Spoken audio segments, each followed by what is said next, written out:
आपको कोर्स करवा चुका हूँ, उसको मैं लिखवाया था आपको। Yes sir. बताओ क्या नाम है? आवाज को अनम्यूट करो ना, आप अनम्यूट कीजिए फिर जवाब आएगा। Neha? Streptococcus pneumoniae. Streptococcus pneumoniae, या एक और है हीमोफिलस, एक और था बताना आपको, हीमोफिलस,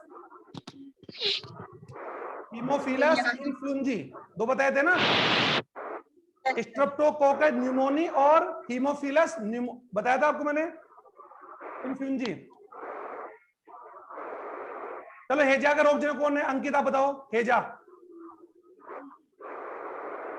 हेजा का कौन है रोगजनक? अंकित,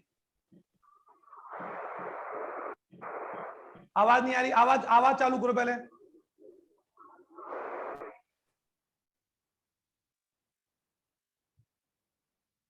अंकित शर्मा क्या है? हेजा का रोगजनक कौन है? हेजा का, हेजा। चलो आप बताओ, मधु, मधु आप बताइए, आवाज चालू करो पहले। Vibrio cholerae. विब्रियो कोलेरी, ठीक है।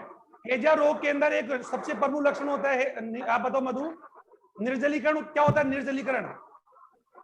जल की कमी। और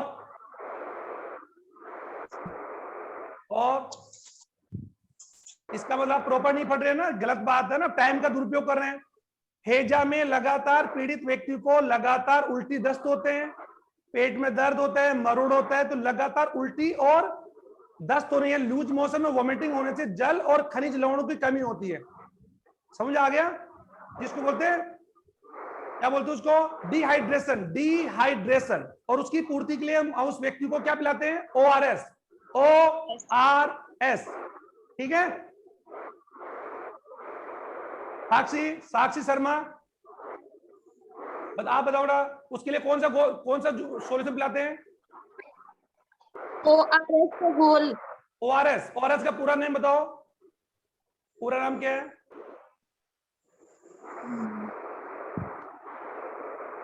आप बताओ नेहा। बस नहीं पढ़ाई करें ना, ये आपकी पोल खुल गई, इसका मतलब बच्चों आप लोग आप समय का सदुपयोग नहीं कर रहे हैं ना। देखो कोई पैंडेमिक डिजीज हो सकता है कि कब तक रहेगी, तो ऑनलाइन ही हम लोगों की क्लास चलेगी। जब तक आप लोग ऑफलाइन नहीं आते हैं तब तक आपकी ऑनलाइन क्लास चलेगी। एक एक ऑनलाइन क्लासेज आपको स्कूल से मिलेगी, एक एक हम लोग आपको घर से देंगे, बताया था मैंने आपको। तो उसकी हम लोग जल्दी तैयारी कर रहे हैं, लेकिन आप लोग पढ़ाई नहीं कर रहे तो बहुत बड़ा नुकसान है। कई बच्चे ऐसे हैं जो दूर दराज जिनको क्लास नहीं मिल रही है लेकिन रेगुलर स्टडी कर रहे हैं, तो आप लोग रेगुलर अपनी स्टडी को रखें, ठीक है। यानी keep regular your study approximately 5 to 6 hours, regular 5 to 6 hours, okay. सब बच्चे सुन रहे हैं मेरी आवाज? सब सुन रहे हैं क्या? Yes sir. चलो अब वॉल्यूम को अनम्यूट कर लीजिए, ओके। अब स्टार्ट करते हैं हम लोग। देखो कल हमने एक टॉपिक मैंने बताया था आपको, मैंने उपार्जित यानी उपार्जित प्रतिरक्षा और उपार्जित प्रतिरक्षा की विशेषता बताई थी कि उपार्जित प्रतिरक्षा किसी रोग के संक्रमण या किसी बाह्य कारक यानी टीके से प्राप्त होती है, और ये किसी व्यक्ति में जन्म से नहीं होती है। ये तो कल बात हो गई। एक बात हुई थी प्रतिरक्षी तंत्र की प्रमुख विशेषता, तो मैंने बताया था कि हमारा जो इम्यूनिटी सिस्टम है वो यूं कह सकते हैं कि कुछ विशेषताओं का काम करता है। सबसे पहला बता, सेल्फ और नॉन सेल्फ यानी अपने प्राय सिद्धांत पर। तो ये आ सकता है कि अपने प्राय सिद्धांत का क्या तात्पर्य है, सभी सुनेंगे इसको। अपने प्राय का मतलब होता है कि कॉमन सी बात, जब हमारे शरीर के अंदर जब कोई बाह्य पदार्थ आता है और उस बाहरी पदार्थ को हम क्या कह सकते हैं बच्चों? एंटीजन। क्या बोलेंगे? Antigen, okay. देखो कुछ एंटीजन तुम्हारी बॉडी के अंदर अंदर होते हैं, याद करो 11th क्लास में, वो एंटीजन तुम्हारे ब्लड में पाए जाते हैं, एंटीजन ए और बी, याद है ना? ए और बी, वो एंटीजन तुम्हारी बॉडी में कौन है? इंटरनल है। और जब कोई बाह्य पदार्थ, और वो बाहरी पदार्थ क्या हो सकता है? कोई गैस हो सकती है, एरोसोल हो सकता है, धुआं हो सकता है, परागकण हो सकता है, कोई स्मेल हो सकती है, कोई दवा हो सकती है, कोई वायरस, कोई बैक्टीरिया हो सकता है, कोई प्रोटोजोआ, फंगस, कुछ भी हो सकता है। तो जब ये हमारी बॉडी में जाता है तो हमारा प्रतिरक्षी तंत्र एक्टिव होता है और उसके लिए एंटीबॉडी बनाता है। तो वो एंटीबॉडी जो है, वो एंटीबॉडी उस बाह्य प्रतिजन को पहचानता है, और उसके पहचानने का गुण कौन सा होता है बच्चों? अपने प्राय सिद्धांत पर। समझ में आ गया? वो एंटीबॉडी हमारे शरीर की अपनी कोशिकाओं को छोड़कर बाह्य कोशिकाओं को पहचानता है। और ये मेरी बॉडी की इम्यूनिटी अलग है, आपकी अलग है, उसकी अलग है। अगर मेरी बॉडी का ऑर्गन यानी मेरी बॉडी का ब्लड अगर आपको दिया जाए तो मेरा ब्लड आपकी बॉडी के लिए क्या होगा बच्चों? बाह्य होगा। क्या होगा? बाह्य। समझ आ गया ना? आगे होगा। आप लोगों के दिमाग में आ रहा होगा कि सर फिर अगर ऐसा है तो फिर हम लोग ऑर्गन ट्रांसप्लांट कैसे करते हैं? हार्ट का, लीवर का, ये कैसे करते हैं? या ब्लड डोनेट कैसे कर पाते हैं? उसके लिए क्या होता है कि जो ग्राही होता है, जो यू कह सकते हैं जो रिसेप्टर होता है, जो लेने वाला, उसको हम लोग क्या करते हैं? सबसे पहली बात तो है कि दोनों ग्राही और दाता दोनों का जो ब्लड ग्रुप है वो सेम होना चाहिए, और दोनों की उत्तक संयोजकता या उत्तकों की जो कॉम्बिनेशन है वो सेम होती है। या अगर ऐसा नहीं होता है तो ग्राही व्यक्ति को, जो लेने वाला है टेकर, उसको हम लोग क्या करते हैं? प्रतिरक्षी तंत्र को इनहिबिट करने की मेडिसिन दी जाती है ताकि उसका प्रतिरक्षी तंत्र उस बाह्य अंग को क्या करे? स्वीकार कर ले, एक्सेप्ट कर ले। क्योंकि हमारा प्रतिरक्षी तंत्र हर भारी पदार्थ को क्या मानता है? प्राय मानता है। क्या मानता है? प्राया। और प्राय मान को उसको क्या करता है? रिजेक्ट करता है। और ये सिद्धांत क्या कहलाता है? अपना प्राय सिद्धांत। समझ आ गया आपको? सेकंड, प्रतिरक्षी तंत्र की जो कोशिकाएं होती है, खासतौर पर WBC, लिम्फोसाइट, लस्सीकाणु, याद करो लस्सीकाणु, ओके, जो लस्सिका और रक्त दोनों में पाई जाती है। आपको याद होना चाहिए 11वीं क्लास में हमने पढ़ा था, लस्सिका में भी होता है और रक्त में भी होता है। याद आ रहा है? तो लिम्फोसाइट 2 टाइप के होते हैं, लिम्फोसाइट यानी बी लस्सीकाणु और टी लस्सीकाणु। याद आ गया? ये हमारे शरीर की प्रमुख प्रतिरक्षी कोशिका है। तो जब कोई बाह्य एंटीजन बॉडी में जाता है तो ये दोनों प्रतिरक्षी कोशिकाएं क्या होती है? सक्रिय होती है, और उससे बाह्य एंटीजन से क्रिया करके उसे क्या करती है? नष्ट करती है। तो ये हम लोग धीरे धीरे पढ़ेंगे। तो आज हम लोग देखो, आज का जो टॉपिक है, हम लोगों ने कल टॉपिक खत्म कर लिया था प्रतिरक्षा के प्रकार, प्रतिरक्षी तंत्र की प्रमुख विशेषता, अपने प्राय सिद्धांत पर काम करता है। प्रतिरक्षी तंत्र की कोशिकाओं की स्मृति क्या होती है? अच्छी होती है। क्योंकि मैंने कल आपको समझाया था, अभी और समझाऊंगा आपको, अभी और समझ आ जाएगा कि जब कोई बाह्य एंटीजन, तो पहले एक एक चीज को क्लियर करेंगे, फिर हम आगे बढ़ते हैं, फिर हम लोग बात करते हैं कि सर ये क्या है। तो प्रतिरक्षी तंत्र की 3 विशेषताएं आप याद करोगे। नंबर 1, अपने प्राय सिद्धांत पर काम करता है। नंबर 2, प्रतिरक्षी तंत्र की कोशिकाओं की मेमोरी जो होती है अच्छी होती है। तो ये आपको सीखना चाहिए कि हमारी भी मेमोरी क्या होनी चाहिए? अच्छी होनी चाहिए। एक बात को एक बार में हम क्लियर कर लें, ठीक है? सूर्यभान, सही बात है सूर्यभान? Yes sir. ओके, तो हम एक बार में उस चीज को याद करें, ये प्रयास करें। अब आप लोग याद ही नहीं कर रहे, चलो ठीक है, याद करेंगे। अच्छा, अब बात आती है कि दूसरा, उनकी स्मृति अच्छी होती है और उनका जीवन काल क्या होता है? ज्यादा होता है। यही हमारा प्रतिरक्षी तंत्र का ये जो गुण है, ये गुण ही हमें किसको लेकर आगे गए बच्चों? टीकाकरण में। और अभी पूरा देश, हम जानते हैं पूरा वर्ल्ड अगर किसी की बात करें तो वैक्सीन की बात कर रहे हैं, और खास तौर किसकी बात चल रही है? कोरोना। ओके, वैसे तो हम जानते हैं हैजा, टाइफाइड, मोतीजरा, इन सबके हमने वैक्सीन बना ली, सबके वैक्सीन हमारे पास है। और वैक्सीन ही एक वो प्रतिरक्षा है बच्चों, जो लगाकर हम किसी रोग के प्रति हम लोग क्या करते हैं? प्राप्त करते हैं। एक बात और पूछूंगा, क्या हमारे शरीर में हैजा या टाइफाइड या चिकन पॉक्स आदि से लड़ने की जन्मजात क्षमता है क्या? तो मैं बोलूंगा हाँ है भी, थोड़ी बहुत है। ओके, और अगर वो क्षमता नहीं है तो हम वो क्षमता प्राप्त करते हैं बाई वैक्सीनेशन। अब तो समझ आ गया। एक बात और, अभी कोरोना वायरस का संक्रमण अभी हम देखते हैं कि तकरीबन अगर पूरे वर्ल्ड की बात हम करें तो लगभग 8 करोड़ लोग ही इससे संक्रमित हुए। तो क्या इसका अर्थ है कि बाकी पॉपुलेशन को कोरोना संक्रमण नहीं हुआ, लेकिन उनकी इम्यूनिटी क्या थी? अच्छी थी, तो उन्होंने उसको क्या कर दिया? नष्ट कर दिया। समझ आ रहा है ना? तो जिसकी इम्यूनिटी कमजोर थी वो इससे ग्रसित हुए, और जिसकी इम्यूनिटी अच्छी थी, कौन सी? जन्मजात। ओके, तो उसकी वजह से वो कोरोना उनकी बॉडी को क्या नहीं कर पाया? इफेक्ट नहीं कर पाया। ओके, तो हमेशा हमें क्या करना चाहिए? We should increase our immunity by exercise, balance food है, बैलेंस डाइट की बात हम कर सकते हैं, प्योर वाटर है, और गुड हैबिट्स। हमें अपनी आदतें सुधारनी चाहिए। जो मैंने स्टार्टिंग बता दिया था कि हमारे स्वास्थ्य को 3 बातें कर दी है। नंबर 1 जीवन शैली, याद करो, लाइफ स्टाइल। तो आपकी लाइफ स्टाइल थोड़ा अभी ध्यान दीजिए, आपको आगे बहुत जाना है। अभी आप लोग स्टूडेंट्स हैं, टीनेजर्स ही हैं, तो अपेक्षा है कि आप लोग अभी अपने जीवन की उम्र में भी और अपने लाइफ के जो यू कह सकते हैं कि जो पायदान होगा उसके ऊपर बहुत ऊंचाई पर आपको जाना है। तो उसके लिए आपको अभी भी बहुत मेहनत करने की आवश्यकता है, लेकिन सबसे जरूरी क्या होगा कि हमारा शरीर स्वस्थ होगा, तभी स्वस्थ शरीर में क्या होता है, एक अच्छा मस्तिष्क होता है। ओके, स्टार्ट करते हैं। अब आज का टॉपिक हम पढ़ेंगे बच्चों, ध्यान से सुनना।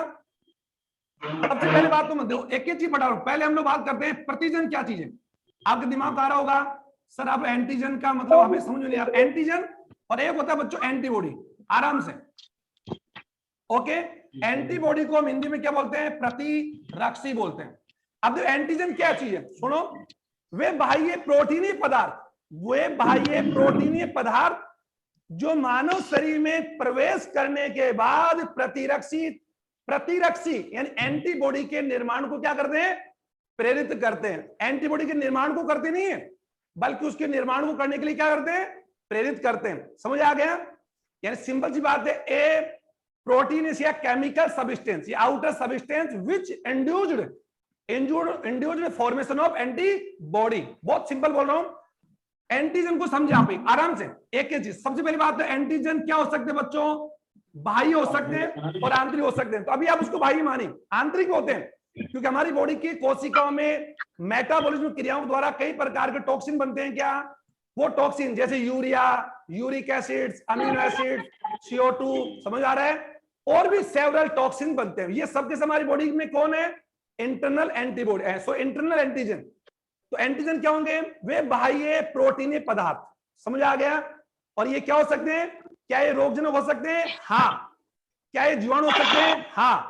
क्या ये किसी जीवाणु का टॉक्सिन हो सकता है, हाँ। क्या ये किसी जीवाणु या वायरस का DNA हो सकता है, हाँ। ओके, क्या ये किसी वायरस या किसी जीवाणु या किसी फंगस का आउटर बॉडी का कोई आवरण हो सकता है, मैं बोलूंगा यस। तो ये कोई भी हो सकते हैं। ओके सर, तो जनरली इसकी परिभाषा क्या बोलेंगे, वे बाह्य प्रोटीनीय पदार्थ।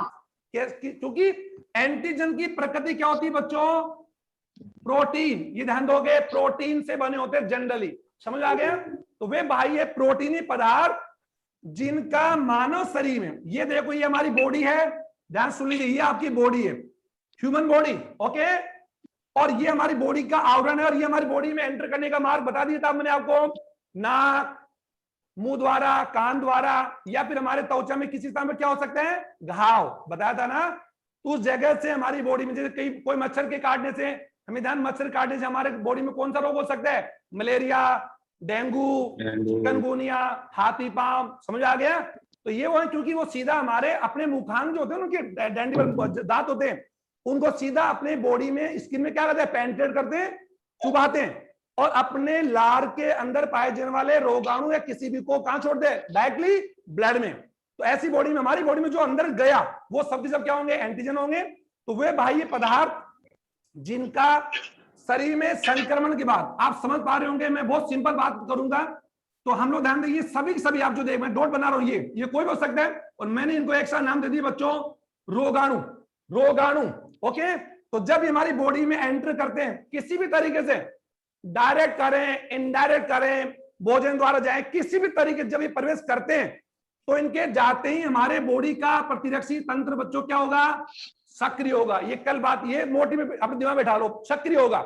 और यही हमारे प्रतिरक्षी तंत्र का कौन सा गुण है, नेचर। ओके, वो कल बताया था, जैसे आप लोगों को कोई व्यक्ति परेशान करे अनावश्यक, तो आपको क्या आएगा, गुस्सा आएगा। समझ आ गया? अगर कोई आपसे मजाक करेगा तो आपको क्या आएगी, हंसी आएगी। तो ये हमारा कौन सा गुण है, नेचुरल गुण है। ओके सर, तो वही बात है कि जब कोई बाह्य रोगाणु बॉडी में जाता है, तो उसके हमारा प्रतिरक्षी तंत्र सक्रिय होकर किसका निर्माण करते हैं, एंटीबॉडी। तो एंटीजन परिभाषा क्या होगी, सिंपल, वे बाह्य प्रोटीनीय पदार्थ जिनका शरीर में संक्रमण होने के बाद जो शरीर में एंटीबॉडी के निर्माण की क्रिया को क्या करते हैं, प्रेरित करते हैं। समझ आ गया? ये एंटीजन की परिभाषा। किसकी परिभाषा, एंटीजन। और एंटीजन दो प्रकार के होते हैं, बाह्य और आंतरिक। अभी आप बाह्य समझिए, आंतरिक बाद बात करेंगे। अच्छा, अब आ जाओ एंटीबॉडी। अब देखो, जो एंटीजन के नाम में क्या रहा बच्चों, नाम क्या रहा, एंटी। एंटी का मतलब विरोधी। और ये आपने अपने जीवन में कई बार प्रयोग किया होगा कि मेरी उससे एंटी चल रही है, ये मेरा एंटी पक्ष है, जिसे आप बोलते हैं विपक्ष, विरोधी। समझ आ गया? जो हर बात आपकी, हर बात का वो क्या करता है, आपका विरोध करता है, उसे बोलते हैं हम लोग एंटी ग्रुप बोलते हैं। ओके, अच्छा, एंटीबॉडी क्या होते हैं, सिंपल, वे प्रोटीनी पदार्थ, ये भी किसके बने होते हैं, प्रोटीन। यानी यूं कह सकते हैं ये ग्लाइकोप्रोटीन के बने हो सकते हैं। किसके, ग्लाइकोप्रोटीन के बने होते हैं। वे प्रोटीन पदार्थ समझ आ गया? जो प्रतिजन के बाद, यानी जो प्रतिजन से क्रिया करके, एंटीजन से क्रिया करके उसे नष्ट करते हैं, क्या कहलाते हैं? एंटीबॉडी। और एंटीजन और एंटीबॉडी एक दूसरे के क्या होते हैं? विरोधी होते हैं। और मैंने कल आपको समझा नहीं था बच्चों, एक बार ध्यान देना, यदि हमारे शरीर में प्रवेश करने वाला एंटीजन अगर एक्स है, ऐसा समझा दो, एंटीजन कौन है? एक्स। तो हमारी बॉडी उस एक्स एंटीजन के लिए कौन सा एंटीबॉडी बनाएगी बच्चों? एक्स ही बनाएगी। क्या बनाएगी? एक्स। और याद करो 11th क्लास में हमने ब्लड में पढ़ा था कि समान एंटीजन और समान एंटीबॉडी एक दूसरे से कोगुलेट कर लेते हैं। याद आ गया ना? या याद नहीं आ रहा?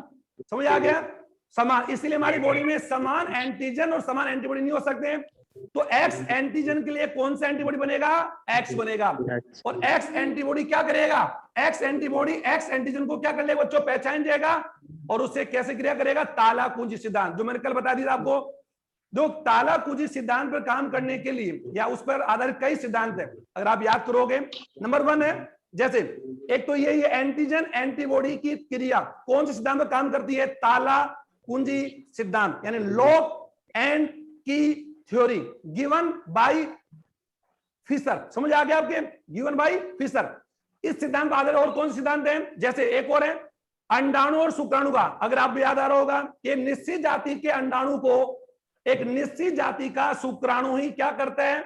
निषेचित कर पाता है। जैसे मानव मानव, गाय गाय, भेड़ भेड़, बकरी बकरी, कुत्ता कुत्ता, मटर मटर। समझ आ गया? तो उनकी तुलना भी किससे करेंगे? ताला कुंजी सिद्धांत। एक उसी प्रकार एक निश्चित क्रियाधार पर, एक निश्चित पदार्थ पर एक निश्चित एंजाइम काम करता है। जैसे यूरिया पर यूरिएज, लैक्टोज पर लैक्टेज, समझ आ रहा? माल्टोज पर माल्टेज, कार्बोहाइड्रेट पर अमाइलेज, प्रोटीन पर प्रोटीनेज, समझ आ रहा है?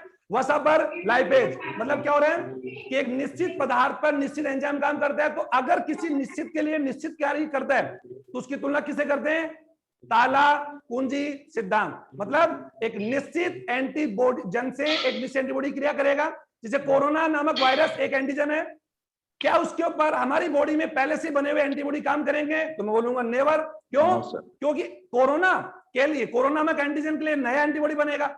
तो हर एंटीजन के लिए एक निश्चित एंटीबॉडी होता। अगर ऐसा होता कि एक एंटीबॉडी सभी एंटीजनों पर क्रिया करता तो कितना बढ़िया होता। पूरे दुनिया के अंदर कोई भी व्यक्ति डिजीज से ग्रसित नहीं होता, क्योंकि एक एंटीबॉडी से हम हजारों एंटीजन या रोगों से बचाव कर पाते हैं। समझ आ रहा है आपके? लेकिन ऐसा नहीं है। लेकिन भविष्य के अंदर ये संभावना हो सकती है कि शायद एक वैक्सीन लगाने से हम 10 12 20 डिजीज से क्या हो सकते हैं? बच सकते हैं। समझ आ रहा है? वैसे आपने सुना होगा, एक टीका सुना होगा आपने, डीपीटी टीका। कौन कितना है? एक। लेकिन ये टीका डिप्थीरिया, पर्टुसिस और टिटनस, यानी डिप्थीरिया, पर्टुसिस यानी काली खांसी और टिटनस कितनी बीमारियों से बचाता है? 3 से। समझ आ रहा है आपके बच्चों? तो ऐसी भविष्य में हो सकता है आप लोगों में कोई ऐसा साइंटिस्ट बने जो एक ऐसा टीका बनाए जो कम से कम हमें 10 से 20 बीमारियों से बचा सके। ओके? तो उसकी संभावना की कोई, मैं बता दूं, संभावना की कोई कमी नहीं, क्योंकि संभावना तो हम लोग जानते हैं कि संभावना हर चीज की संभव। तो अभी मैं आपको टीकाकरण शुरू करूं उसके पहले एंटीजन समझ आ गया? वे बाह्य प्रोटीन ये पदार्थ जो शरीर में एंटीबॉडी के निर्माण को प्रेरित करते हैं। अब तुमने पूछा sir which part of our body produce या मेक एंटीबॉडी, यानी हमारी बॉडी में एंटीबॉडी कौन बनाता है? ओके? तो एंटीबॉडी को बनाने की क्रिया को प्रेरित तो कौन करता है? एंटीजन करता है। समझ आ रहा है क्या? समझ आ रहा है? जैसे मैं आपके एक एग्जांपल दूं, जैसे आप लोग पढ़ाई करने के लिए मैंने आपको मोटिवेट किया, ऐसे मानो। ओके? और मैंने आपको मोटिवेट किया, लेकिन पढ़ाई किसने की? आपने की, मैंने थोड़ी की। तो मैंने आपको पढ़ाई के लिए मोटिवेट किया। तो वैसे ही हमारे बॉडी का प्रतिरक्षा तंत्र का प्रमुख गुण क्या होता है? जब कोई बाह्य एंटीजन बॉडी में प्रवेश करता है तो प्रतिरक्षा तंत्र क्या होगा बच्चों? सक्रिय। सही बात है? क्या इस समय आपकी बॉडी में कोई एंटीजन प्रवेश कर रहा है? हाँ, कर रहा है ना? By air. तो इस समय आप ब्रीथ तो कर रहे हैं ना? तो क्या बॉडी में एंटीजन नहीं जा रहे?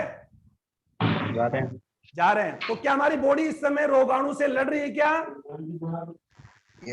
Yes, very good. ओके? तो ये हमारी बॉडी का कौन सा गुण हुआ बच्चों? सहज, सहज, नेचुरल। और ये मैंने बता दिया था जन्मजात में, याद, अगर आपको याद आ रहा है तो याद आ गया। तो यही गुण ने वैज्ञानिकों को किसके आविष्कार की तरफ धकेला? बढ़ाया, वो है टीकाकरण। किसकी ओर? टीकाकरण। तो जल्दी हम चालू करते हैं। तो पहले आप इसको समझ, एंटीजन समझ आ गया, एंटीबॉडी समझ आ गया। एंटीबॉडी क्या होते हैं बच्चों? वो किससे बने होते हैं? इम्यूनोग्लोबिन यानी ग्लाइकोप्रोटीन या इम्यूनोग्लोबिन बोलते हैं। अभी ध्यान दो, एंटीबॉडी, इतना ध्यान दे अभी। एंटीबॉडी को हम लोग क्या बोलते हैं? इम्यूनोग्लोबिन। इम्यूनोग्लोबिन शॉर्ट में क्या बोलेंगे बच्चों? आईजी। शॉर्ट में क्या बोलेंगे? आईजी। और इसमें कौन सी प्रोटीन है? ग्लोबिन। कौन सी प्रोटीन है? ग्लोबिन। समझ आ गया? इम्यूनोग्लोबिन यानी प्रतिरक्षी प्रोटीन। देखो नाम देखो, इम्यूनो प्रतिरक्षी प्रोटीन, मतलब ऐसा अणु, प्रोटीन से बना हुआ ऐसा अणु जो हमारी बॉडी में क्या बनाता है? प्रतिरक्षा। उसी को क्या बोलते हैं? इम्यूनोग्लोबिन। क्या बोलेंगे?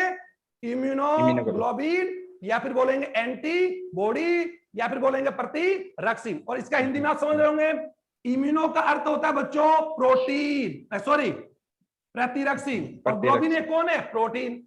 तो ग्लोबिन प्रोटीन से बना हुआ ऐसा अणु जो हमारी बॉडी में प्रवेश करने वाले बाह्य एंटीजनों को पहचान कर क्रिया करके उन्हें क्या करता है? नष्ट करता है। और कल समझा था आपको, देखो ऐसे, ये कौन है आपके? एंटीजन, और ये कौन है बच्चों? एंटीबॉडी। और एंटीबॉडी हम लोग कल पढ़ेंगे ब्रीफ में, डिटेल में, मंडे को डिटेल में पढ़ाऊंगा और आपको समझ आ जाएगा। अभी तो समझ लो कि एंटीबॉडी किस शेप के होते हैं? वाई। ओके, उनके एक तो क्या होती है, नीचे आप देख पा रहे हैं, ये ऊपर दो भुजा होती है। एंटीबॉडी कैसे शेप का होता है? वाई। और हर एंटीबॉडी में एक निश्चित एंटीजन से चिपकने या उसे क्रिया करने के लिए एक साइट होती है। समझ आ गया? उसी साइट या उसी स्थल से एंटीबॉडी एंटीजन को पहचानता है। और कल मैंने कहा था कि एंटीबॉडी जाएगा एंटीजन के बाद, एंटीजन नहीं जाएगा। ठीक उसी प्रकार जैसे प्यासा कुएं के पास जाएगा क्या? हाँ, कुआं नहीं आएगा। अपराधी पुलिस के पास जाता है क्या? नहीं, पुलिस जाती है। तो एंटीबॉडी कौन हमारी बॉडी का? पुलिस फोर्स है। ओके, और एंटीजन कौन है? चोरी से हमारी शरीर में आने वाला। और चोरी से कौन आता है? हम जानते, चोर ही आता है। ओके, अगर कोई परमिशन लेकर आपसे आए कि सर मैं आपके भोजन के साथ चला जाऊंगा, तो हो सकता है सर आप उसको हो सकता है कि आप उसको अलाउड कर दो। ठीक है, तो एंटीजन, एंटीबॉडी जो होते हैं इम्यूनोग्लोबिन बोलते हैं। और ये 5 प्रकार के होते हैं जनरली। कितने प्रकार के बच्चों? 5। There are 5 type of antibody. और वो कौन सी है? आप दिख रहा होगा आपको, जल्दी जल्दी। आईजीजी दिख रहा है सबको? आईजीजी, आईजी का अर्थ है इम्यूनोग्लोबिन जी, एंटीबॉडी जी। ओके, ये हमारी बॉडी में सबसे ज्यादा पाई जाती है। दूसरा होता है बच्चों आईजी, यू कह सकते आईजी ए, एक होता है आईजी ई, एक होता है आईजी डी, और एक होता है आईजी एम। समझ आ गया? कितने प्रकार के? 5। और इनमें आपने क्या देखा कि आईजी का मतलब तो समझ में आ गया होगा, इम्यूनोग्लोबिन। और डी ई, और आपको बता दूं, जी हमारी बॉडी में सबसे ज्यादा पाई जाती है हमारे बॉडी के तरल में, लाइक ब्लड में, प्लाज्मा में, सीरम में सब ज्यादा पाई जाती है। बॉडी में आईजी सबसे ज्यादा होती है। समझ आ गया? आईजीजी सबसे ज्यादा पाई जाती है। अच्छा, आईजीए की बात हम कर सकते हैं, और आईजीई। आईजीए वो एंटीबॉडी है जो हमें या किसी बच्चे को अपनी मां के दूध से मिलती है। ये अगर मैंने बता देता कि किसी महिला में प्रसव क्रिया के बाद उसके स्तन ग्रंथि जो स्रावित जो लैक्टेशन जो दूध होता है उसे बोलते हैं कोलेस्ट्रम। सुना आपने बच्चों? कोलेस्ट्रम सुना क्या? कोलेस्ट्रम, कोलेस्ट्रॉल नहीं, कोलेस्ट्रम। और कोलेस्ट्रम मां के द्वारा स्रावित पहला दूध होता है, चाहे वो गाय हो, भेड़ हो, बकरी हो या मानव माधव। उस मां के दूध में कौन सी एंटीबॉडी होती है बच्चों? आईजीए। याद कर लो, कौन सी एंटीबॉडी? आईजीए। ठीक है, तो आईजीए हमें किससे मिलती है? मदर के रुधिर से। जब हम लोग we have, you can say we, अब आप ले तो किसका प्रयोग करेंगे? वी हैड का प्रयोग करेंगे। वी हैव लैक्टेड या फीडेड बाय आवर मदर। जब हम लोग हमारी मदर से फीडिंग करते थे उस समय हमें कौन सी एंटीबॉडी मिली थी? आईजीए। समझ आ गया मधु? आज से समझ में आ रहा है? समझ आ गया? अच्छा, अब आईजीई, आईजीई कौन है? वे एंटीबॉडी जो हमारे बॉडी में एलर्जी में हो जाती है। जब आपके कोई एलर्जी हो जाती है, जब कभी आप लोगों के शरीर में किसी प्रकार की एलर्जी हो गई, किसी प्रकार की, धूल की, मिट्टी की, धुआं की, ग्लूटेन की, प्रोटीन की, I don't know, you don't also know, but किसी भी पदार्थ के या कोई भी बाह्य पदार्थ आपकी बॉडी में जब ज्यादा हो जाता है तो हमारी बॉडी का प्रतिरक्षी तंत्र क्या करता है बच्चों? मैं दिखाई दे रहा हूं क्या आपको? Yes, sir. एक मेरा मैं दिखाई दे रहा हूं आपको? Yes, sir. यस सर एक होल्ड करना है आपको।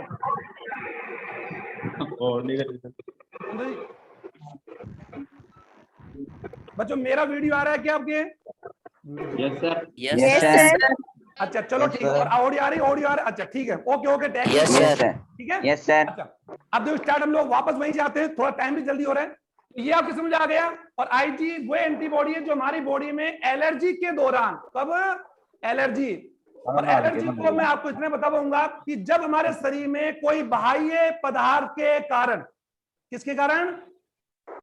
बाह्य पदार्थ के कारण जब हमारे शरीर की प्रतिरक्षी तंत्र की अति संवेदनशीलता बढ़ जाती है। वैसे भी मैंने आपको बता दिया कि हमारे शरीर में जब भी कोई बाह्य पदार्थ जाता है तो हमारा प्रतिरक्षी तंत्र क्या होता है बच्चों? सक्रिय होता है। ये तो कोई दिक्कत ही नहीं है, ठीक है।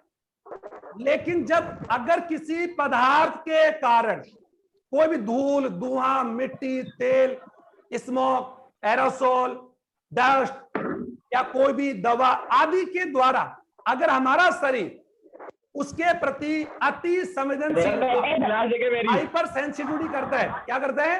अति संवेदनशीलता, अति अति अति, तो उस कंडीशन को क्या बोलते हैं बच्चों? एलर्जी। क्या बोलते हैं? आपने इस एलर्जी वर्ड का प्रयोग किया होगा बहुत बार। जैसे कि आप लोगों को हो सकता है किसी बच्चों को धुआं की वजह से श्वास दम घुटने लगता है, श्वास फूल जाता है, ऊंचाई पर आप जब जाते हैं तो आपका श्वास फूल जाता है, या कई बार किसी प्रकार की खुशबू से आप लोगों को क्या आने लगती है? छींक आने लगती है। किसी प्रकार का तेल की वजह से आप लोगों के सिर में दर्द होने लगता है। समझ आ रहा है आपके? ये सब की सब कौन सी स्थिति है? एलर्जी। और एलर्जी का मतलब जान चुके होंगे, एलर्जी क्या है? अति संवेदनशीलता। क्या होना? ये पदार्थ के कारण शरीर में होने वाली अति संवेदनशीलता को हम लोग क्या बोलते हैं? एलर्जी। और एलर्जी होने की स्थिति में हमारे बॉडी के रक्त में कौन सी एंटीबॉडी बढ़ जाती है? IgE। कौन सी बढ़ेगी? IgE। दोगे समझ आ रहा है? खासतौर पर WBC, यही पहचान है किसका? एलर्जी का। अब तो समझ आ गया, इतना बहुत है। अब हम लोग थोड़ा सा जल्दी फास्ट चलते हैं। अब देखो बच्चों, ये तो आप लोगों को समझा। अब देखो सबसे पहले बात हम करते हैं कि प्रतिरक्षी तंत्र का, प्रतिरक्षी जो तंत्र है उसका जो जनक है वो कौन है? Edward Jenner. कौन है? एडवर्ड जेनर प्रतिरक्षी तंत्र का जनक है। और एडवर्ड जेनर नहीं, एडवर्ड जेनर की बात हम करें, इन्होंने ही एक्चुअली किस दिशा में काम किया? टीकाकरण। टीकाकरण। वैसे आज तो हम लोग बात कम कर सकते हैं कि सेवरल हजारों बीमारियों के टीके हम बना चुके हैं, लेकिन जब टीके की जब बात आई तो टीके की खोज के पीछे का जब वैज्ञानिकों को पता लगा, और वो पता किस चीज का लगा? बहुत सिंपल, कि जब वैज्ञानिकों को इस चीज का आभास हुआ कि हमारे शरीर में जब कोई बाह्य पदार्थ जाता है तो प्रतिरक्षी तंत्र सक्रिय होकर एंटीबॉडी बनाता है। वो एंटीबॉडी उस प्रवेश करने वाले बाह्य रोगाणु को पहचानता है, उसको विभेदन करता है। विभेदन का अर्थ बच्चा डिफरेंशिएट करता है अपनी कोशिकाओं में से। जैसे आपको अगर मैं कहूं, एक वो सिंबल है कि 1000 आदमियों में से क्या आप अपने फादर को पहचान सकते हैं क्या? यस सर लाखों में? Yes sir Yes, sir. करोड़ों में? यस यस सर ये थोड़ी होगा कि कोई पैसे देकर हम लोग फादर को चेंज कर लेंगे। नो सर हम लोग सब जानते हैं कि we have a lot of friends but father, हम लोग जानते हैं फादर तो एक ही होता है ना। तो वही बात है कि हम अपने परिवार के लोगों को पहचान लेते हैं हजारों लाखों लोगों में से। वही गुण हमारी बॉडी में किसमें? एंटीबॉडी का। ठीक है, तो वैज्ञानिकों ने टीके का निर्माण किया। और टीका क्या चीज है? बहुत सिंपल बोल रहा हूं आपको। जो टीका, जो टीके को अंग्रेजी में क्या बोलते हैं? पहले बात हम बोलते हैं टीके को बोलते हैं वैक्सीन। और वैक्सीन शब्द किससे? लैटिन भाषा वैका, और वैका का लैटिन भाषा का अर्थ होता है बच्चों गाय, काउ, गाय। यानी वैक्सीनेशन शब्द, वैक्सीन का जो उत्पत्ति हुई कौन से शब्द से हुई? वैका शब्द से। और वैका का अर्थ क्या होता है? गाय, क्योंकि इसका प्रयोग सबसे पहले गाय पर किया गया था। अब टीका क्या चीज है? सिंपल, किसी भी रोग का, कोई भी रोग है और हर रोग का कोई ना कोई रोगजनक होता है। जैसे कोरोना वायरस, हेजा, Vibrio cholerae, typhoid, Salmonella typhi, क्योंकि कोई ना कोई रोग किसी ना किसी रोग जनक या उसके प्रोटीन या उसके डीएनए या उसके आरएनए या उसके बाद छोड़े गए टॉक्सिन से होता है। तो आप जानते हैं तो वैक्सीन भी प्राय क्या होती है कि उसी रोग के रोग जनक से ही बनाई जाती है। समझ आ रहा है? अब इतना समझ लें, वैक्सीन तो हम बात पढ़ेंगे। तो मैं क्या बोल रहा हूं कि किसी रोग के रोग का रोग जनक, आप ये भी जानते हैं किसी भी रोग का, बट आवाज नहीं करें, आवाज नहीं करें, किसी भी रोग का जो रोग जनक होता है वो एक्चुअल में होता क्या है बच्चों? रोग जनक।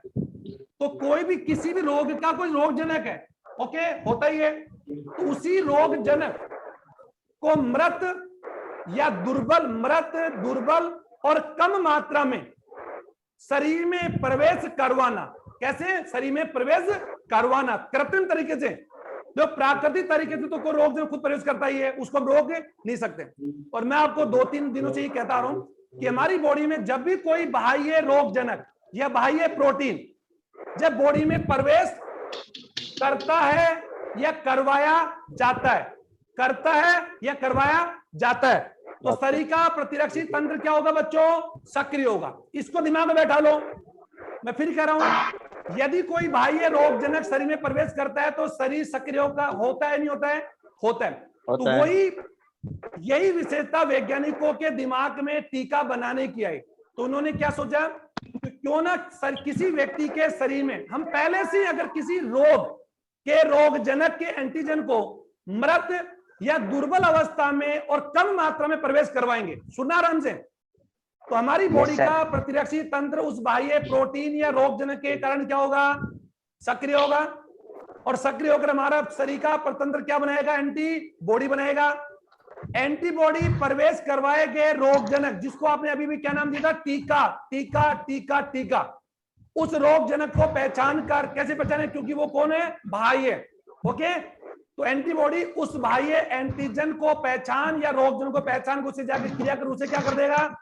नष्ट कर देगा और स्वयं शरीर में लंबे समय के लिए क्या रहेगा? बना रहेगा।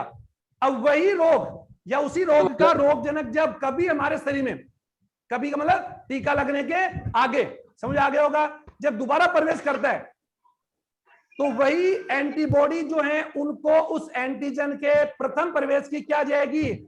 याद आ जाएगी, स्मरण आ जाएगी। मैंने बताया आपको कल। और वो एंटीबॉडी अब उन एंटीजनों से क्रिया करके उसे क्या करेगा? नष्ट करता रहेगा। आप समझ पा रहे होंगे? अंकित समझ में आ रहा है? Yes sir. कनिका सोनी, गौरव कुमार समझ आ रहा है? गौरव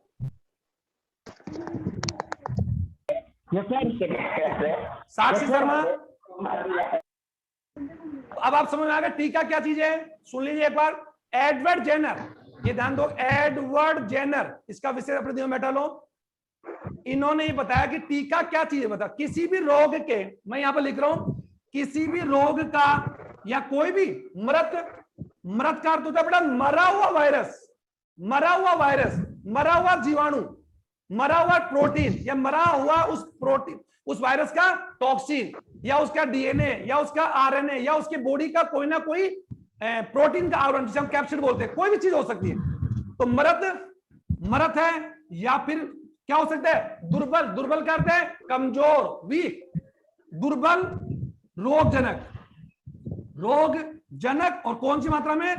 कम मात्रा में। अगर किसी शरीर में अगर उसमें प्रवेश करवाया जाए या तो ओरल तरीके से या इंजेक्शन द्वारा, तो उसी प्रवेश करवाए गए मृत और दुर्बल रोग जनक को ही हम क्या कहते हैं? वैक्सीन कहते हैं। जैसे अभी कोरोना नामक वायरस का जो वैक्सीन बन रहा है बच्चों, ये वैक्सीन अलग अलग देशों में अलग अलग से बन रहा है। कुछ देशों में वो कोरोना वायरस से बन रहा है, उसके आरएनए से बन रहा है।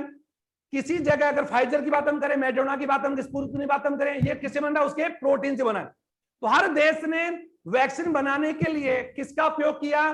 कोरोना वायरस का या कोरोना वायरस के शरीर के किसी भाग का। समझ आ गया? तो हमारी बॉडी में कोरोना का जो वैक्सीन हम जो लगा रहे हैं, जैसे मैं लगा चुका, तो मेरी बॉडी में जो इंजेक्ट किया गया वो क्या किया गया? मृत कोरोना वायरस। अब आपने दिमाग में, सर आप पागल हैं क्या? ऐसा करें तो आपको कोरोना हो जाएगा। तो मैंने क्या बोला? ऐसा नहीं होगा।